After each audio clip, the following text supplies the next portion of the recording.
Hi, my name is Khem Irby, and I live in Greensboro, North Carolina. I'm a parent of six children that went to public school, and I'm serving on the Guilford County School Board, and I'm actually up for reelection because I definitely would like to be reelected again in this advocacy work here in Guilford County. We serve about 72,000 children here in Guilford County. We also have some charter schools, of course, private schools that we compete with, but we have a very good school system. And what I love about our school system is that we have the freedom to learn. That is what we want for all children. We want opportunities here. We're building on those great things that public schools do, and we couldn't do it without teachers having the freedom to teach, the freedom to give our kids information, the freedom for kids to be exposed to a global experience, the opportunity to learn, the opportunity to explore. That is what books do.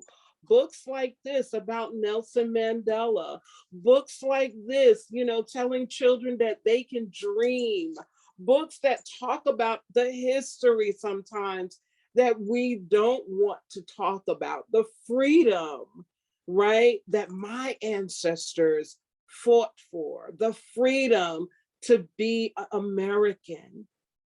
Books are important. Books lead to that freedom. I remember growing up with books in my home. My mother thought it was important. She was an avid reader. So there were plenty of books. There were comic books, magazines, everything at my disposal, even encyclopedias, which our kids definitely don't know anything about now because everything is online. But those were the kind of books that I had the opportunity to have. Even in school, we had our library, which was full of books. We went to the public library. We pulled the books off the shelf. We had guidance from a librarian, an educator who guided us for the books that were appropriate for our age and appropriate for our reading level.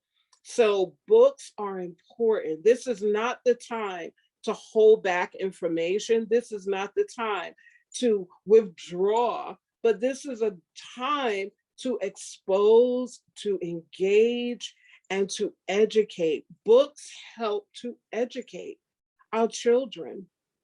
The teachers need to be free to educate our children, to give them the information.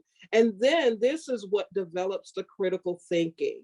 They have something to debate about. They have something to discuss with their peers. That is the purpose of books. Even the books that we don't like. I read Judy Blume growing up, so I can imagine, thank goodness I read Judy Blume books. So she talked about me growing up as a girl and the changes that were going on in my body. Then I had a whole list of other people to read about. I did read Alice Walker books. I did read other authors. I did read Langston Hughes. He's a poet. We had to read it all because they were preparing us for a global experience, for the opportunity to learn. So teachers, please fight the good fight. We want the freedom to learn. We want the freedom to read. My ancestors were denied the right to even learn to read. So what are we doing when we say we don't want someone to read even a book? We can't go backwards. We got to go forward. This is what this fight is about. The freedom to learn, the freedom to read, the freedom to have this opportunity.